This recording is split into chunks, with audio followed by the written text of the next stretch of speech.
invited Grover Norquist here today to speak about Section 1031. He's a strong proponent of it in his workings through Washington, D.C. Grover is the president and founder of Americans for Tax Reform. It's a group that he established in 1985 that works to oppose higher taxes and to limit the cost and size of government. Some of you may be familiar with the Taxpayer Protection Pledge that he authored and works with members of Congress to sign. If there's anybody who has a greater impact on Republican policy and has the ear specifically as to Speaker Ryan and Chairman Brady and the folks on the Senate Finance staff, and including the new administration, it is Grover Norquist. So thank you for coming. I'd love to have you hear your perspective on tax reform and Section 1031 and where it's headed.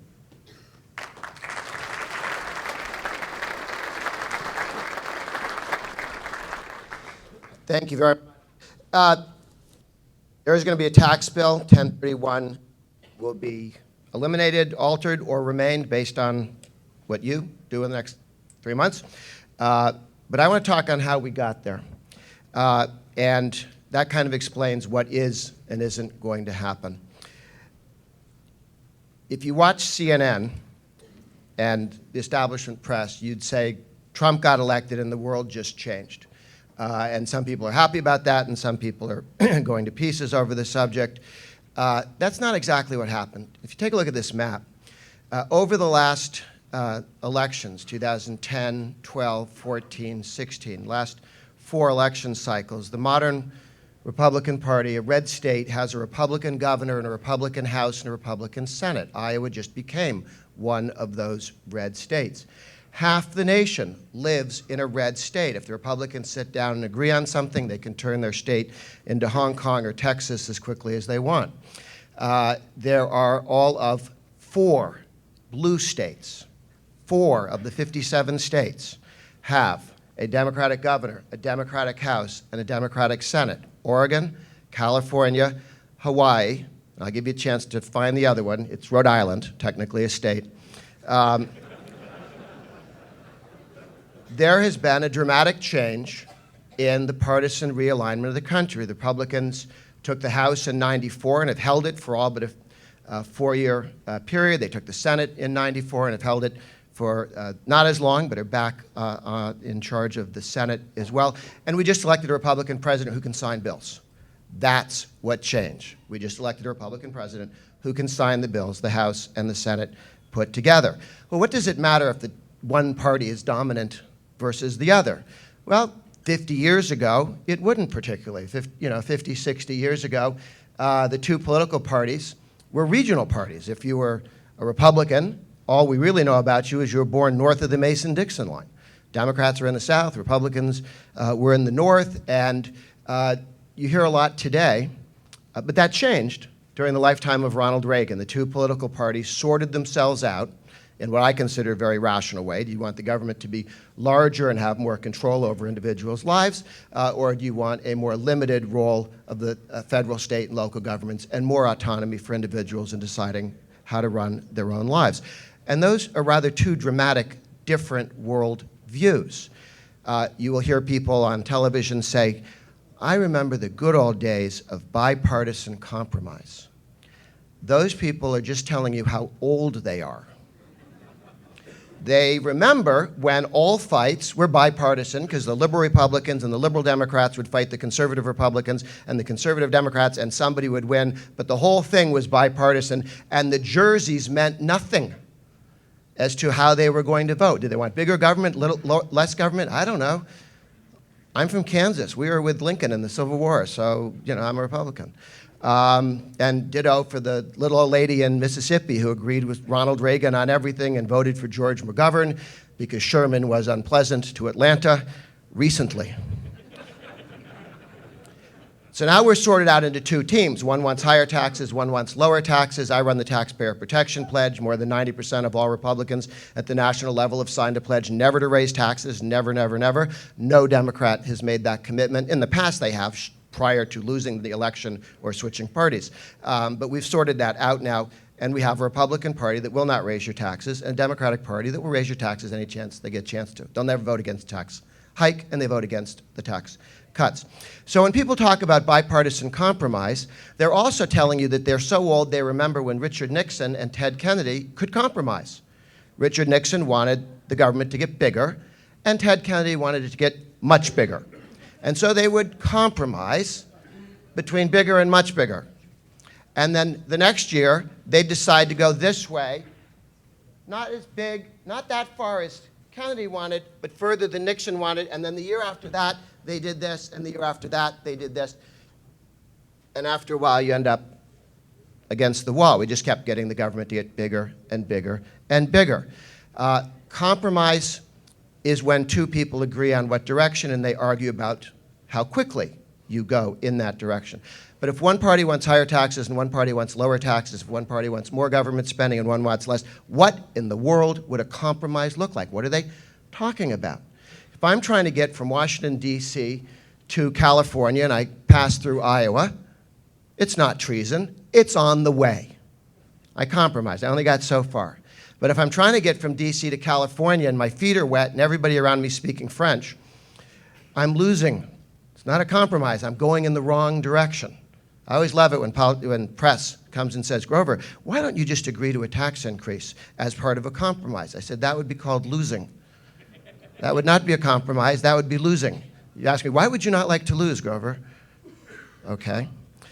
So now we have two parties that want to go in different directions. And you saw this during the Obama period. He passed his $800 billion stimulus with only Democrat votes. He passed Obamacare with only Democrat votes. There was no discussion with the Republicans. They didn't need the votes. And they didn't talk with anybody. And they didn't have discussions. The president didn't like sitting in the same room with people who say, I think you made a mistake. And it didn't happen. So the parties have been separated, moving in different directions, and they are structured differently.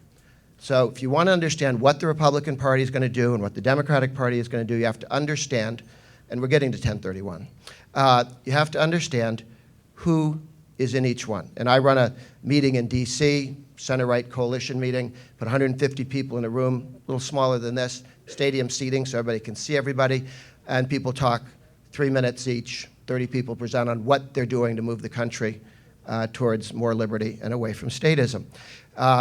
So who's in the modern Republican Party? Who's in that room? You go around the table. The modern center-right Reagan Republican Party is made up of people and institutions and structures that on the issue that moves their vote, what they want from the government is to be left alone. Taxpayers, don't raise my taxes. Gun owners, leave my Second Amendment rights alone. I serve on the board of the National Rifle Association. We do not knock on your door on Saturdays and tell you to go hunting. We just want to be left alone with our Second Amendment rights. Homeschoolers don't send you flyers telling you to homeschool. They want to be left alone to homeschool. So as you go around the business community, investors, they want the government out of not interfering with how they run their professional and business lives. The various communities of faith simply wish to be left alone to practice their faith and transmit it to their children. That's why we get evangelical Protestants, conservative Catholics, Orthodox Jews, Muslims, and Mormons, all of whom, when you want to be left alone to worship as you choose, they're not asking for Baptist stamps. They're asking to be left alone. So the modern center-right coalition, around the table, we can all work together because nobody wants anything at anyone else's expense. The guy who wants to make money all day looks across the table at the guy who wants to go to church all day and says, that's not how I spend my time. It's not important we spend our time doing the same things. It's important that we all agree everybody should be free. I should be left alone. You should be left alone. Let's have a government small enough we can keep an eye on it. And the two of them, the guy who wants to go to church all day and the guy who wants to make money all day, look over at the guy who wants to fondle his guns all day and says, that's not how we spend our time. It's not necessary. We don't have to agree on some 10-point plan.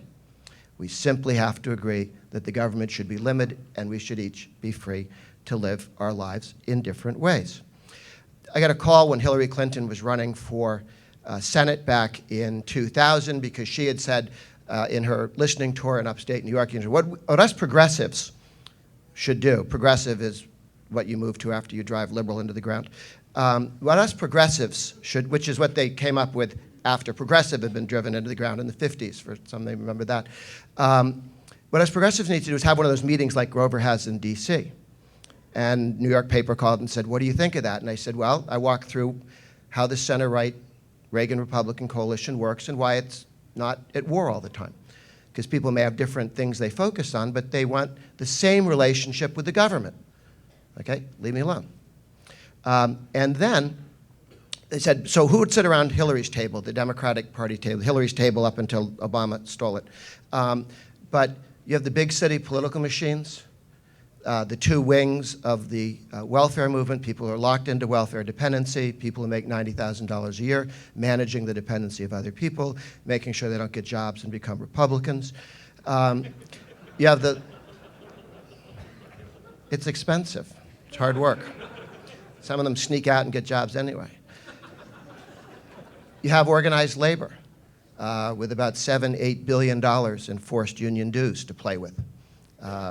You have all of the folks who, government contractors, government employees, government unionized employees. And then you have all the coercive utopians. These are the people who are quite sure they know how to run your life better than you do. They've invented and mandate the toilets that don't flush completely, the light bulbs that convince you have glaucoma. And on the Sabbath, you have to separate the white glass from the green glass from the brown glass for the recycling priests. They have a series of rules that is slightly, things you have to do or you're not allowed to do, that's slightly longer and more tedious than Leviticus. See, some of you guys have read Leviticus. It goes on and on and on. And these guys want the government to enforce all of those shall and shall nots in their list. But here's the challenge our friends on the left have. They sit around the table and they can be friends as long as we're stupid enough to keep raising taxes and throwing money into the middle of the table. That's what the $800 billion stimulus was. And so all the folks on the left can get along and be friendly. And it looks like the scene in the movie after the bank robbery. One for you, one for you, one for, and we're all happy because there's more. But when that pile of money begins to shrink, they begin to look at each other a little bit more like the scene, the second to the last scene in those lifeboat movies. Now they're trying to decide who to eat or who to throw overboard. Because the left is not made up of friends and allies. It's made up of competing parasites. And if we don't let them eat taxpayers, they will turn on the guy next to them and chew his leg off. So our job is to not raise taxes, don't give them more money, so that when we meet them in the election 2 or 4 years from now, there are fewer of them and they're shorter. So what happened in this last election? Whole books were written about how there was this demographic trend that was going to make the Democrats run the country forever. Well, they misunderstand demographics. The demographics that matter are vote-moving demographics. Democrats think in terms of sex and age, income, and gender, race, and they think that decides all of people's decisions, which I think is not a nice way to think about people, but that's the way they structure it. I would rather look at vote-moving issues, and I would argue that the demographics of the country have shifted dramatically in favor of the forces of liberty, which explains that red map, governors, state legislators, state elected officials. And I'm reliably informed that the 12 agriculture secretaries at the state level who are elected are all Republicans, which gives you some sense of direction. We also have a Republican House, Republican Senate, and now a Republican president to top it off and sign pieces of legislation. What's happened demographically? Well, the number of people, 30 years ago, in 48 states, you could go to jail for homeschooling your kid. It was truancy. Now in all 50 or 57 states, there are 2 million people who homeschool. One party wants to close that down because the teachers' unions don't approve. How can those people vote? They're a new constituency, and they cannot vote for the party run by the teachers' union. Watch what they've done to DeVos in DC or tried to do. Second Amendment. Second Amendment's not about hunting. Since we started legalizing, and Iowa was early on, concealed carry permits, shall issue concealed carry permits, there are today 14 and a half, actually last June there were 14 and a half, now there are about 15 and a half million Americans with a concealed carry permit in the country. That's 7% of American adults. Hillary Clinton ran an election, the most anti-Second Amendment candidate running for president ever, at least in public, unaware that who she was spitting at, there were now 14 million adults. You have to be an adult to get a concealed carry permit. Voting age to have a concealed carry permit. The demographics shifted. Add to that the 700,000 self-employed people who work for Uber or Lyft, who did not have those jobs before, and Hillary said she was going to crack down on independent contracting. The NLRB under Obama set up a situation where if it was not stopped, and it will be stopped now, it would have basically banned almost all independent contracting. Uber would be an illegal structure. Lyft would be an illegal structure. Airbnb would have no end of troubles. So the number of folks, the more people owning property, the more people in the stock market, all create more people voting for liberty. The other part of that is if you can't make more of you, you can also make less of them, fewer of them. Wisconsin, when they passed Act 10, and this may be a discussion coming up in Iowa, when they passed Act 10, 135,000 teachers and government workers paying an average of $1,000 dues, 2% of a $50,000 base pay, decided not to join the union anymore, decided to quit the unions. 135,000 people are not paying $1,000 in dues each year in one state. Now, I went to public school, but I'll try the math. 130,000 times 1,000 is $135 million missing from the left's coffers in Wisconsin alone each year. I was surprised that Trump won. I was not surprised he carried Wisconsin. They passed right to work for public employees, teachers in Michigan. More recently, 30,000 teachers have quit. That cost them $20 million a year from the left each year, and that'll grow in Michigan. So the structures of the left are shrinking, and the numbers in the center right are growing, which is why we have a Republican president, both houses, and the yellow states up there have both houses Republican, but not yet the governor. So Louisiana, when they can find a Republican candidate with fewer than 3 or 4 girlfriends, they'll have a red state governor again. There's certain amount, there's certain limits on what Louisiana will deal with. Yellow and red states, there are 33 of them together. So we now have 2 parties heading and trying to go in completely different directions. They're non-negotiable. Take a look at the Democrats' complete opposition to DeVos because she's for school choice, Betsy DeVos, and they've locked down every single D to say they will vote with the teachers union, not with the idea that parents should have some control over where they educate their kids. It's locked down on the Democratic side, and to be fair, on taxes, I don't think any Republican is cheerfully going to vote for a tax increase. But tax increases are what politicians do if they're not capable of governing. If they can't make decisions, if they can't prioritize, if they can't do better, if they can't be more productive, they say, well, we'll just raise taxes to pay for our mistakes since we don't have the guts or the courage or the ability to fix them. So we're now going to go to taxes, and we've got a president who will sign the bill, a House and a Senate that will pass it, what's in it, and what can yet be done. On the tax issue, this is going to be done inside reconciliation. What does that mean? That means it has to be in a bill that will simply give you, at the end of 10 years, budget deficit neutrality, okay? So you can cut taxes or raise spending in 10 years with 51 votes, but past 10 years, it's got to be deficit neutral. So you can't have as big tax cuts as I might like, or the whole thing isn't permanent. Remember Bush's tax cuts? Very big, very nice, but at the end of 10 years, they disappeared. And we got Obama to make 85% of them permanent again, but they did disappear and had to be put back. The Republicans will do tax reform inside reconciliation, which means it has to be budget neutral, deficit neutral after 10 years. So it's a limit. If you want to cut taxes more than is in their package, you have to find spending cuts or tax increases to make that balance. You can't just say, please add my idea in, because they're going to keep it budget deficit neutral after the decade. It only takes 50 plus a Republican vice president to sign the bill, so 50-51 votes. They got 52.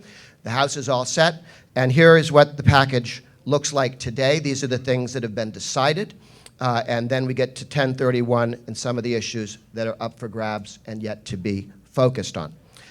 Step one, we're doing 2 reconciliation packages. In the first one, all 20 tax increases in Obamacare are being eliminated. So that's $1 trillion of taxes over a decade gone. That's before we get to the tax cut, by the way. That's the hors d'oeuvre. $1 trillion, all of those tax hikes that they put in on Obamacare, 7 of which directly hit the middle class. He gave us the promise, he said over and over again, he wouldn't raise taxes on anyone who earned more than $250,000 a year. It took him 16 days to break that promise. And then he did it again when he went after Obamacare. Set Obamacare aside, $1 trillion tax cut, very nice. We don't even talking about it. We're taking that for granted. This is a nice world. We're now looking at probably a $2.5 trillion static model cut in taxes that is the Trump Republican tax cut. Trump said, let's take the top rate to 14% for corporations. The Republicans were at 25%, and they said, we'll come to 20. Started moving towards Trump. Trump looked over at the Republican plan, said, you have full expensing for all immediate expensing for business investment. I don't. I accept full expensing for business investment. Then he said, I like your individual rates, 33, 25, 12, and he said, I accept those. So the president and the House are moving closer and closer towards each other over the last months. They agree on those zones. They agree the death tax will be gone. The death tax was put in to finance the Civil War on both sides of the war. It lasted 10 years after the Civil War was over, came back to pay for World War I. World War I ended, the death tax didn't. The death tax will finally be gone forever. Yeah, somebody has enough land for this to matter. The alternative minimum tax will also be going away. The capital gains tax will go down to 16% for the highest income people because 33% is the personal top rate. So now we go to several issues that are up for grabs. There's the budget adjustable. The corporate income tax will be budget adjustable. If Boeing has a plane and they sell it overseas, they deduct the value of that plane from their income, meaning they don't pay corporate income taxes on the sale of that plane. And if they imported a plane that was wholly made from somewhere else, they couldn't deduct that cost, and there'd be a 20%, in effect, tax on that. If it was partially made other places, it would be only the foreign parts that matter. That part is being debated, being argued. It's a rather significant part of the tax bill, but it is not one for which there is a complete consensus. The second is that they may drop 1031 in whole or in part. And if you're focused on this, particularly for land, allowing people to do like-kind exchange, take one piece of land and buy a bigger piece of land and not pay the capital gains on the first piece until they cash out finally. That is being discussed now. If you work with a congressman or a senator, it would pay to, and you would like to be heard on this. This is going to be decided within the next 100 days, exactly what's in the White House package. Now, the Senate's over here going, well, we get innings too, which is sort of true. They do. But I tend to think they need to speak up now. So you could talk to a senator and get them to speak up now. Because if you have a Trump and House approved package that can pass the House and that Trump says he'll sign and he's happy with and that he'll campaign for, I think it's extremely difficult to make significant changes to that at the Senate side. So this issue, there's the very good handout that Dave Brown shared that I recommend. You can go to our website at atr.org where we've written on 1031 and why like-kind exchange is an important way to keep capital gains taxes down. I want to move to the day where there are no capital gains taxes. Capital gains taxes are by definition a second bite at the apple. They're taxing income you already made once, a second time. In the old days, if you were stupid enough to die, they came at it a third time with the death tax. But I think taxing income one time at one rate is a good idea, not several times as it passes through your life. So this issue of getting a package together is happening. And I'm telling you, it's congealing now. It is moving quickly. If they tell you they're far apart, that's not really quite true. They're moving together quicker.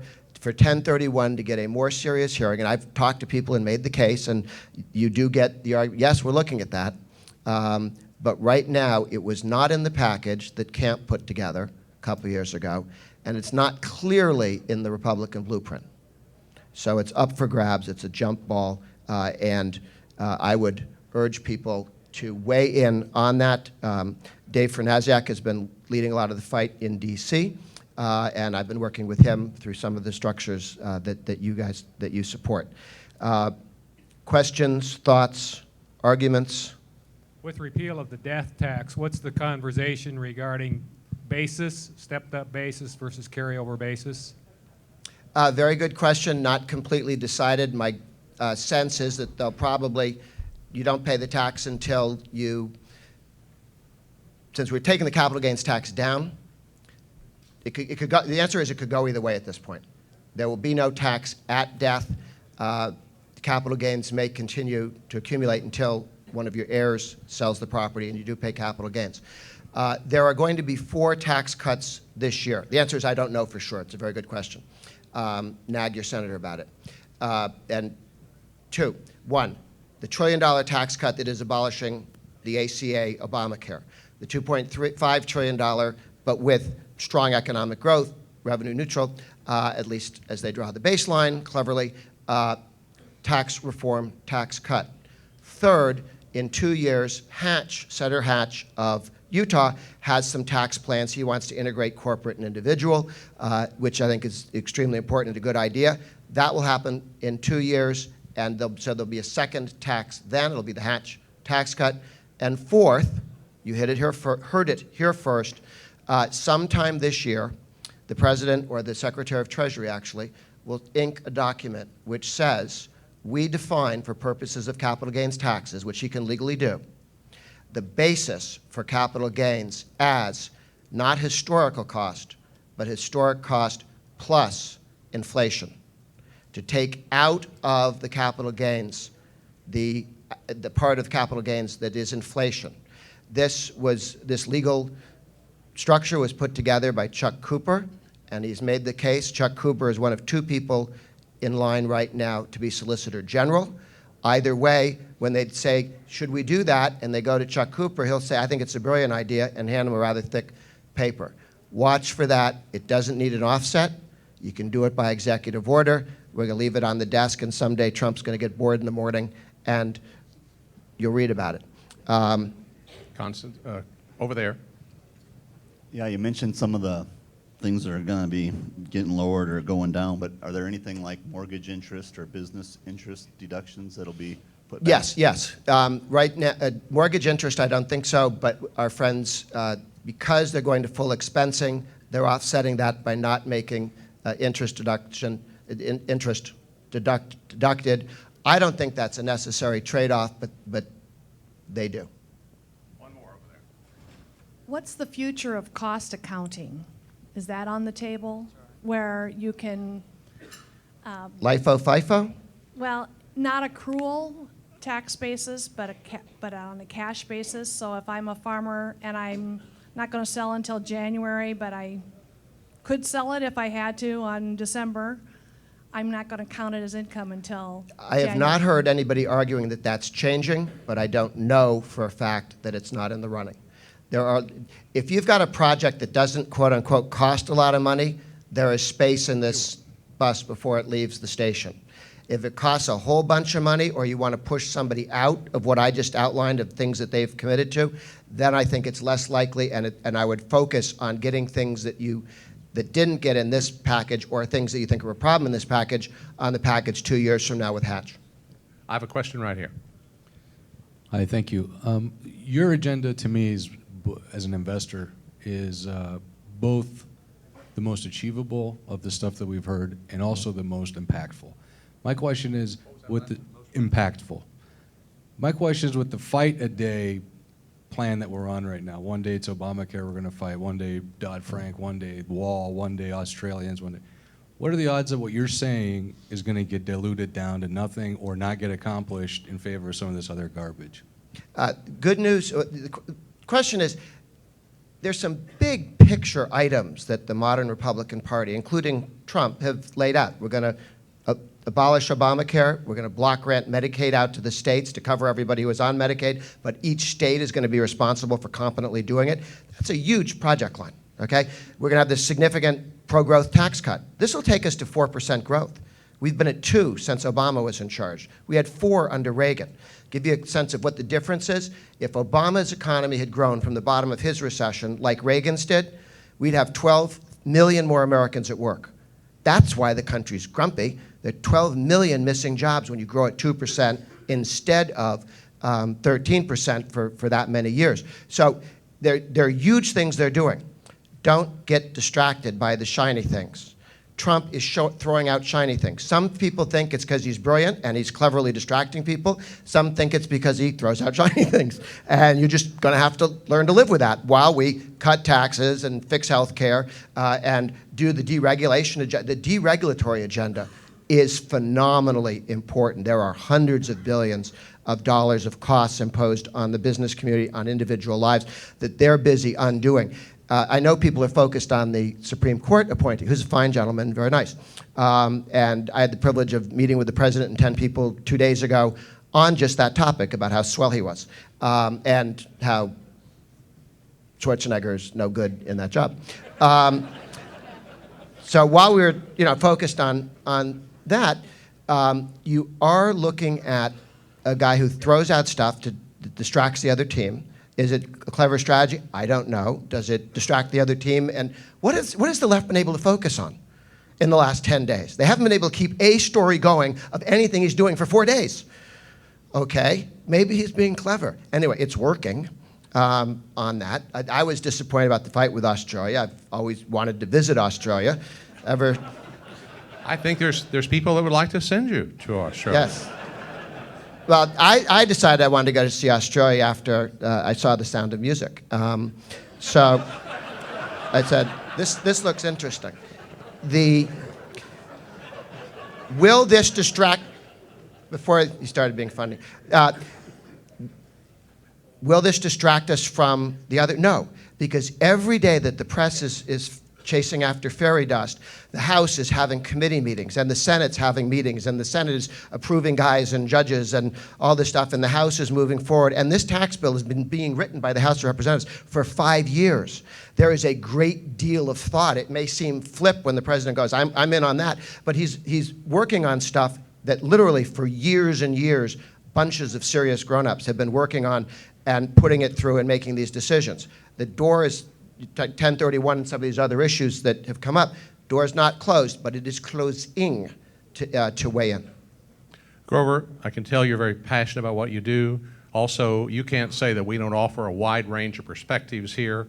Thank you very much, sir, for being here. You got it.